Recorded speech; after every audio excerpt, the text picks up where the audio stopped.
Hey guys. So basically what I'm going to do now is I'm going to go through Walton's solution to the paradox of fiction, and I'm going to do this in a couple of parts. So this will be basically following the order in the paper, but not exactly. I'm just going to go into the details of the account. I'm going to cut it up into 5 parts, okay? So the first part is the introduction, and we've already kind of introduced the issue in both classes. So I'm just going to go over this quickly. Remember, the idea that Walton begins with is this kind of observation about the relationship between the real world and fictional worlds. And he says there's a sort of insulation that happens between the two of them. When you compare a real world stuff to other real world stuff, I can, for instance, physically impact you. You can physically impact me, so I can push you, you can push me. I can also make you sad, and you can make me sad. So there's also a psychological two-way street and a physical two-way street. By contrast with fictional characters, he points out that we can't physically interact with fictional worlds, so I can't push Batman, nor can Batman push me. At the same time, although I can't make Batman sad, Batman can make me sad. So there's like a psychological one-way street in which fictional characters are able to psychologically impact us, even though we're not able to psychologically impact them, nor can we or them interact with each other physically. This is the thing that we're trying to understand. We're trying to understand why is it that there isn't this insulation at the level of the psychological. So now he, as kind of like a way of naming, it's a naming convention, he says, let's call whatever it is that we psychologically feel when we encounter fictions, let's call that thing a quasi-feeling. And now the basic question for us is, are quasi-feelings real feelings, right? Or in other words, are quasi-feelings feelings? So the idea is that we feel something, or we think we feel something. There's an experience that we have while we're watching fictions, or while we're reading them or listening to them. And the question is, what is that thing that we experience? Is it a feeling, or is it something else? For now, let's call it a quasi-feeling, and our big question is a quasi-feeling a real feeling? Okay, so this ends the intro to the reading, and then there's a couple of bad answers that he considers. So he says, look, it's possible for us to think that the paradox of fiction has something to do, the experience that we have is different from ordinary experiences in a couple of ways. So one possibility is that it's an issue of intensity. So when you're, if you're watching a real murderer murder somebody, you get a very intense feeling of fear, maybe that you need to help the person, and so on. By contrast, when you have it in a piece of fiction, it's just weaker. So it's weaker intensity when it comes to fictions. Similarly, if you would laugh in real life, then you should laugh a little bit less in fiction. If you're afraid in real life, you would be afraid a little less in fiction. If you're in love, you're in love a little less in fiction. And he says this answer is not a good answer, and it's obvious that it's not a good answer because although there are cases where real life has a more intense experience than a fictional instance, in some cases that's not the case. So take an example, imagine that a little child comes to me in the street and is asking for some money. Now maybe I'm not super moved to help the child, but maybe if I were to watch a movie that's about this child who's begging for money and so on, that movie can move me deeply. So it's not really about intensity of feeling. It really depends on the scenario. Sometimes a piece of fiction can evoke really intense feelings, and sometimes real life can evoke weak feelings. So it doesn't seem like the issue is an issue of intensity. Okay, so if it's not an issue of intensity, then what is it? He considers then 3 other possible answers, okay, that all have to do with the extent that we believe the slime or the fictional character to be real. And we say that whereas in normal life, if the slime is in front of me, I fully believe that the slime is in front of me, or if I'm afraid of the murderer, then I fully believe that there's a murderer in front of me, then I'm fully afraid of the murderer. Well, maybe here there's a weaker belief that's at play. So maybe when you're engaging with fictions, you don't think that there's that you fully believe that they're there, but instead you either half believe it, or gut believe it, or momentarily believe it. So there's all of these different options. And now he goes through three of these options, says none of these work. So take half believe. Well, let's think about what would it mean to say I half believe that the slime is there? Well, I mean, usually we would think that if I believe something and I also believe it's not the case, then what I'm really having is a hesitation, right? I'm hesitating between thinking it is there versus it's not there. But are you hesitant that there's a slime, on the screen? It doesn't seem like it. It doesn't seem like you think, oh, there might be a real slime on the screen, okay? And you're not hesitant that there's a slime at all because there's obviously a picture of a slime. So at the very least, it seems like a half belief wouldn't be the sort of thing that can do the job that we want it to do for us. Okay, let's take this idea of a gut belief. So a gut belief is like you just feel it in your gut, right? You're about to do something and then you feel like something bad's going to happen, so you don't do it on that basis. So you might call this thing a gut belief. Maybe this is what we feel in fictions, like we're just kind of moved at a physical level to respond to them as if, so you see some characters who are sad, you suddenly start crying. It's just you're not really believing that they're sad, but you have a gut belief that they're sad. Okay, this looks like it would be a good solution, but actually when you start thinking about gut beliefs and the sorts of places they function in, you'll see that they wouldn't really work for fictional contexts. So take phobias, for instance. Phobias very often seem to be grounded in gut beliefs. If you're terrified of cockroaches, you believe that cockroaches are in some sense scary or there's something bad about them. But this belief, because it's a gut belief, is not responsive to your reasons. So in other words, even if you tell yourself, no, it's a harmless cockroach, etc., you still feel it. And this causes you to act. But of course, in fictions, we don't act, A person who's afraid of flying might be really genuinely not willing to get on a plane, and a person who's afraid of cockroaches might not be willing to walk into the room with the cockroaches. But a person who, feels sad for Mary or worried about Mary is not likely to pick up the phone instinctively and start dialing the police. So gut beliefs don't look like they're good either. Okay, what about momentary beliefs? Maybe it's not that we believe or we half believe or gut believe that Mary is in trouble. Maybe we momentarily believe it. So like at the really high peaks of the movie, we imagine, okay, maybe at this moment, the person, or for that moment, I forget that Mary is just a fictional character and I believe that she's really in trouble. But it only lasts a few seconds and then it goes away. Well, again, momentary beliefs look like they might do the job because at least they would explain why we don't pick up the phone, because if I just believe it for a few seconds, maybe by the time I'm picking up the phone, I'll just kind of let go of it. Of course, that doesn't happen either. But even if it did happen, the issue is that not all fictions leave us with momentary beliefs. Sometimes they leave us with beliefs that last past the piece of fiction. Imagine I'm watching an anti-war movie or reading an anti-war book.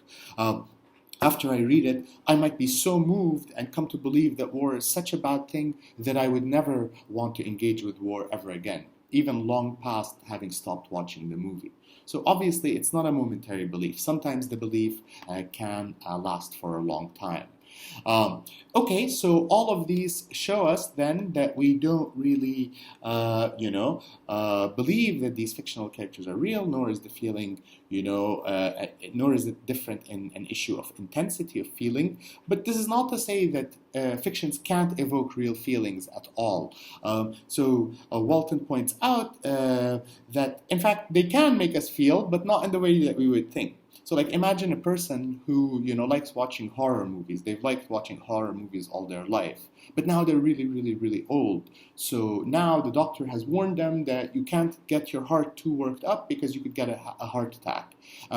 And now this person knows that when they watch these scary movies, their heart does go faster and so on. So they might be literally afraid of the movie because it could kill them. It could kill them because it could give them a heart attack. But this is, of course, you're not afraid of anything in the movie. You're just afraid of the act of watching a movie because it's scary and it's going to change the pace of your heart, and that might, cause a heart attack. So you could have feelings of that sort, but that's not the right sort of case that we want. So then, what is it that we encounter when we go through these fictional works. And now remember, Walton is going to argue that in fact we don't feel feelings towards fictional characters, we rather feel something different, or the thing that we feel is structured in a different way than a normal feeling is. So now this finishes the bad answers, the introduction, and now we can get to the theory. We're going to start by talking about fictional worlds, then we'll talk about the theory itself, and then we'll talk about some of its implications. Okay, so let's start by thinking about fictional worlds, Walton tells us, okay? And the question is, how do fictional worlds emerge? Now, the issue is, first of all, what's a fictional world? Well, a fictional world is like, we can talk about, Batman, and we can say the fictional world of Batman. We can also talk about the fictional world of Harry Potter. We can talk about the fictional world of Sherlock Holmes, the fictional world of Mary, and so on. So there's these specific fictional works that are often attached to one artwork, but sometimes they can go across artworks. So think about the fictional world of Batman. It's the same fictional world that occurs in the movies, the Batman movies, but it also occurs in the comic books, it occurs in the video games. If you sit down, you write a story set in the Batman world, you can do that. So these are what we call like transmedial fictions, okay? They're fictions that go across multiple mediums. So a fictional world isn't exactly like one, artwork's world, right? It's rather a fictional world that can be instantiated by more than one artwork. Okay, so the question is, how do these fictional worlds emerge? Now imagine that I'm trying to come up with a story, like a fictional story, and the way that I would do that, the way I would invent a world, is that I would say something like this. In this fictional world, all the characters are cats, okay? So now we've already started to invent something about this fictional world. All the characters are cats. The fictional world is going to be like Earth, but it's going to be much smaller, so you can walk around it. Here's now some new fact that I've introduced about the world.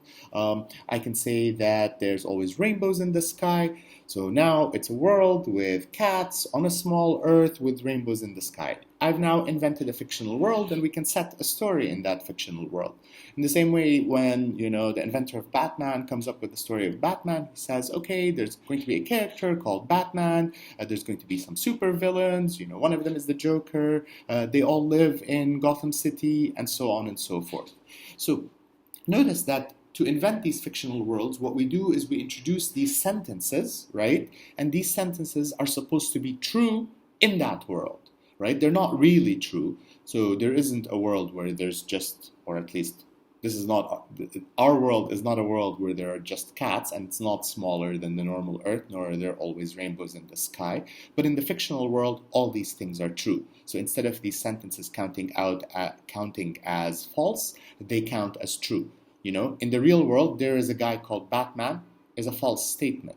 But in the fictional world of Batman, there is a guy called Batman is a true statement.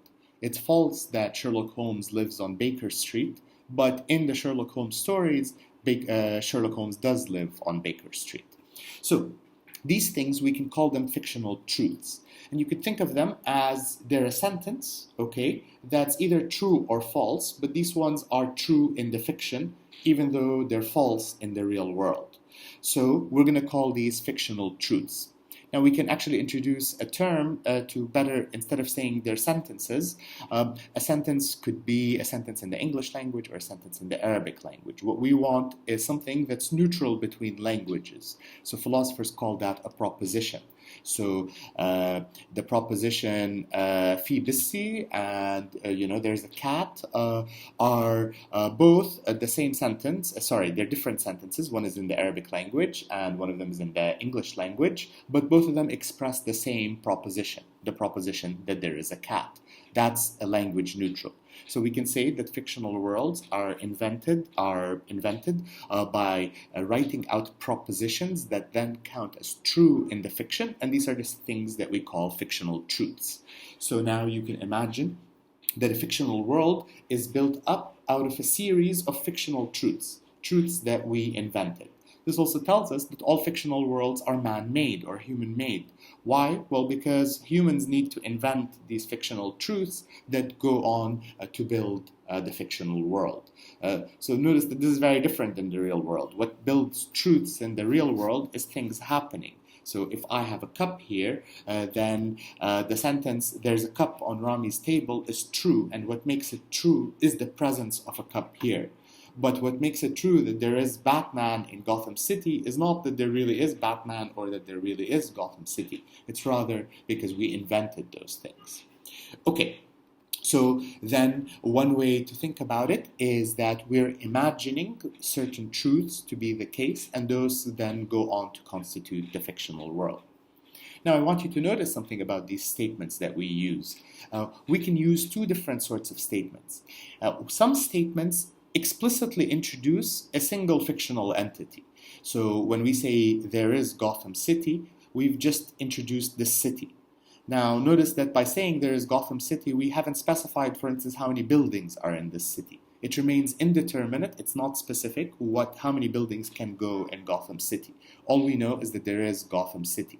By contrast, you can introduce things more generally. So if I say all the creatures in the world are cats, then how many cats are there in this fictional world? Well, again, it's an indeterminate number, but any number of cats can be there. This also means that you can learn things about fictional worlds. Imagine that you play a game and you're in your house and you say, in this game, I'm in a cave and I'm in danger because there's lots of snakes around. And now let every cable in my living room count as a snake. Well, how many snakes are there in your room right now? You don't know, but there's a specific number of snakes that's in your room. And that's fictional snakes, right? They're not real snakes. And you would be able to determine that by just counting the cables in your room. So in other words, we can introduce fictional truths either explicitly, or we can do so using a rule. A rule like all the cables are going to count as snakes, or in this world, everything is a cat, and so on.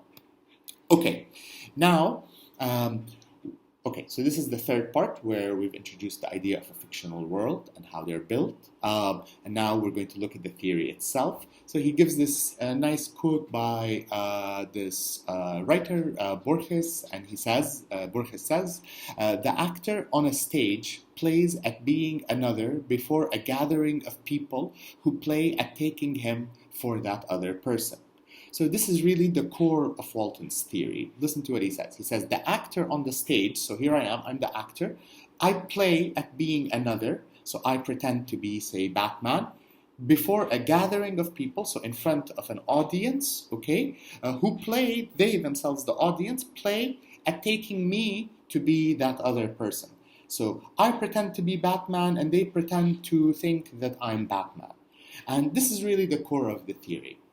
So he wants to show us that fictional worlds involve a sort of game, and in fact they involve more than one game. And to do this, he takes us to a simpler version of a game. So he says, now imagine this child and his dad, okay? And now the child runs around screaming, okay? Pretending to be afraid. And he runs away from his dad, who's going, right? So he's following him around, pretending to be a monster. And the child, make-believedly, runs away, frightened, screaming, and so on. So there's a game being played between the dad and the child. And now what we want to do is we want to think a little bit more closely about this scenario, and more specifically we want to think about each of the games that the dad and the child are playing. So think about the child's game. The question is, what's the game the child is playing? Well, the game of I'm, a character who's being chased by a monster. Which character am I? I'm myself. So he's playing himself, okay, and he's playing or pretending that his dad is the monster. Now the question is, who is he playing this game for? Who is the audience for the child? Well, himself, right? He's playing this for his own entertainment, and so he pretends to be, in mortal danger. He pretends that there is a giant monster that's after him, and this game he does for his own amusement. So as he runs, he screams, but also she might, for instance, laugh on top of the screaming. Okay. Now, let's think about the dad's game. What's the dad playing? Well, also the dad is playing the same game, the game of chasing, or being, in this monster chasing an innocent child. Who's the child? It's kid, his kid. And now, who is he? Well, he's the monster. So now let's ask this: is the dad playing this game for himself? Well, no, not quite, right? It's not, dad's not doing this to entertain himself. He's doing it to entertain his child, right? So, when he walks up to the child and he pretends these actions, right? He's not trying to convince himself that he looks like a monster. He's trying to be convincing for the child. You can imagine that if the dad starts laughing, the child might turn around and say, "Dad, don't laugh. That's breaking the game, right? You have to be screaming. You have to be chasing me, right?" That's possible because the dad is playing a game for the sake of the child. So I just want you to notice now two things, that there's a difference between the dad's game and the child's game. The child's game is played for itself, whereas the dad's game is played for the child. So this shows us that the audience can differ. Sometimes we play a game to ourselves, right? To keep ourselves entertained. Other times we're doing it for an audience, like the actor on the stage. Now, I want you to think about what's relevant in each of these games. So let's think about our behavior and our psychology. Think about the dad who's now playing a game for the sake of the child. Does his behavior matter? Well, sure, his behavior matters because that's what the child is going to observe. So if the dad is behaving by laughing and not looking scary and being distracted and talking to mom or talking to dad or whatever, right? Then they're going to be not manifesting the behaviors of a monster, right? And so for the child, this game would be broken. So in other words, for the dad, the behavior of behaving as if you're a monster matters because it's for the sake of the child. Let's think about the dad's psychological state. Does the dad have to think murderous thoughts? Does he have to really pretend he's a monster to himself psychologically, right? Does he have to think, oh, I have to eat that thing, and so on? Well, not really. Because the dad's not trying to convince himself of anything, he's trying to convince the child. And the child has no access to the dad's psychological state, just their physical behaviors. And so, as long as the dad behaves correctly, that's enough for the child. But now think about the child's game. The child is playing a game for himself, not for the dad. So let's think, does his behavior matter? Well, no, not really, His behavior might not matter because, in fact, he doesn't have to convince himself with his behavior. As long as he feels like he's really afraid and frightened, right? That's enough for him to go about running and, playing the game. If he at the same time laughs, so he manifests a behavior of laughing, he's not ruining it for anyone because the only audience is himself and he can just ignore his own laughter. So for the child, it matters that he psychologically feels certain things in order to play the game, but not necessarily physically behave in certain ways. Well, to an extent, he has to physically run, for instance, otherwise he gets caught, make-believably, he gets caught by the monster. Now, this is just to show you a couple of things, okay? First of all, that there's more than one game being played in a certain situation, or at least there can be. In this game, the dad and the child's games are the same game. It's the game of a monster chasing a child, but each of them plays different roles and they play them for different persons, and what matters to this role are different features. So they play different roles because the child plays himself, whereas the dad plays a monster, okay? And the child plays himself in mortal danger, whereas the dad plays a monster who wants to eat a child. The dad plays the game for the sake of the child plays the game for the sake of himself. And for what matters for the child's game is his psychological state and his physical and his behaviors, whereas for the dad, only the behaviors count. Okay, so now I just want to introduce, so this is now we've kind of given a characterization of this game that was being played with the dad and the child. Sorry about that, I really should have turned this off. Let me just do that. Okay, now let's introduce two more bits of, one bit of terminology and now go back to Charles who's watching the slime movie. So I want you to now introduce this term which is a prop. Okay, so we can talk about props in movies and props in games. A prop is a real object that represents something in the fiction. So, for instance, in the game of chess, the little tokens are make-believedly, so they're a prop for being a soldier. So you can say X is a prop that represents Y in the fiction, where X is that token, right, that represents a soldier in the fiction of chess. Similarly, if you think about movies, in the movie, the fake car might represent a real car. The person, the actor who plays Batman, is a prop that represents Batman. So there's this idea of being a prop where there's one thing on one layer, that's the real layer, and this thing functions as a representation or as something that will represent something else. So that's the thing that we call a prop. In other words, these games of make-believe, which, introduce fictions of all sorts, so they're ones that we play in dreams, we play them in games, right? So in dreams, because make-believedly there's somebody in front of you. In the game, make-believedly this is a soldier on the chessboard. It's not a chessboard, it's a field of battle or something like that. And make-believedly that actor is Batman. So, okay, we now have this idea of a prop, and now Walton takes us back to Charles watching the slime, and he says, let's see if we can't analyze it in this way. Well, it looks like we can. Here's what's happening. Of course, there's the director of the slime movie, and the director of the slime movie plays a game. And the game is that I'm going to film things as if there really is a slime attack happening on the city. So, he invents the image of the slime, he invents the people that are screaming, and so on, and now he plays at that fictional world. Well, what sort of fictional world is this? Well, first of all, it's not directed at the director. So the director, when he films the movie, he's not trying to convince himself that this is really happening. He's rather trying to convince the audience. So what matters is not how he feels or how his actors or how his props feel. Rather, it's about their behavior. As long as the people run away from the slime looking scared, it doesn't matter whether inside of them they're thinking about the lunch they're going to have or they're thinking about something else altogether or just not thinking. So that's one game that's being played. The game by the director who has filmed this movie, and he's trying to convince Charles that, that there's this thing happening in front of him. Now, I just want you to notice that in the director's movie, there's no place for Charles specifically. Rather, the director just makes a space for an audience member, whoever it is. He might not know that Charles exists. In fact, the director might die before Charles watches the movie. Now let's think about Charles's game.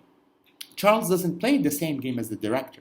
He doesn't, first of all, the game he's playing as he engages with the movie, Walton tells us, is a game for himself. Because after all, you're watching the movie for your own entertainment. Now we're assuming you're sitting alone. So here you are, you're pretending, okay, well, what are you pretending? What's the game that you're playing? So here's the interesting part. Walton says that there's another fictional game that's being played by the viewer. The viewer plays a game in which they're the witness, they themselves, so Charles himself, is the witness to some events happening in the city. Which events? Well, the event of a slime attacking the people. Now, what does this mean? It means that Charles is a prop in which he is himself, he plays himself like the kid in the game. But what's the other props? The movie itself. The movie with its images become a prop for the real city and the real slime. So now the game that Charles is playing is that I'm witnessing a real city and a real slime, and I'm really there and I'm the one who's witnessing that.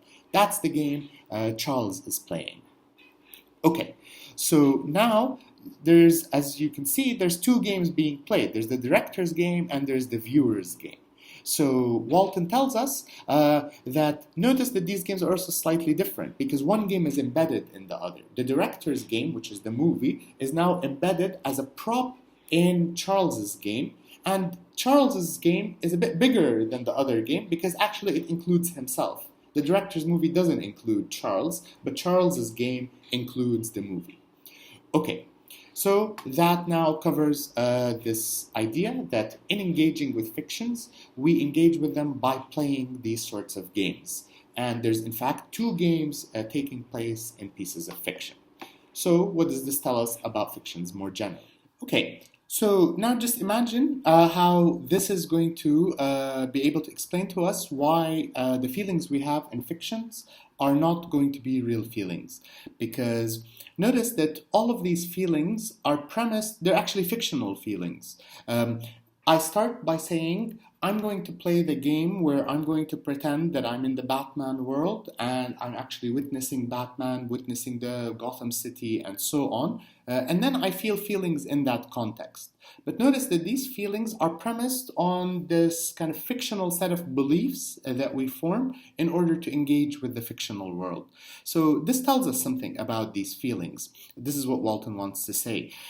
Unlike real feelings, real feelings are made true or they obtain because of the way the world is. So unless the world changes, they're not going to change. By contrast, fictional feelings are not like that.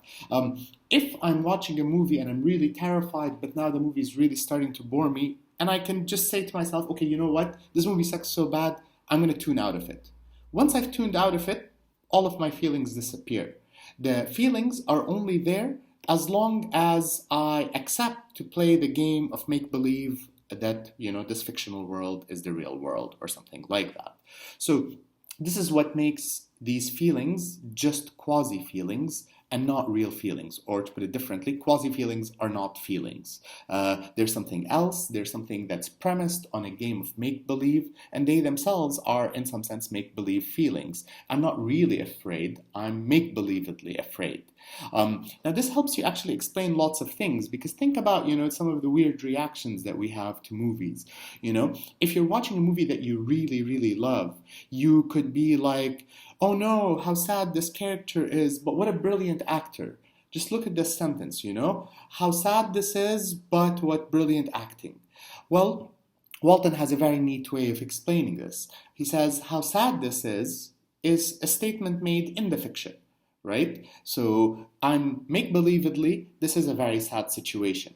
But is he a really good actor make-believedly? No, he's a really good actor, really. So I'm making a statement that uses both things from inside the game and from outside the game. I say, oh, how sad is this, right? Here I'm fictionally speaking. And then I say, and what a good actor he is.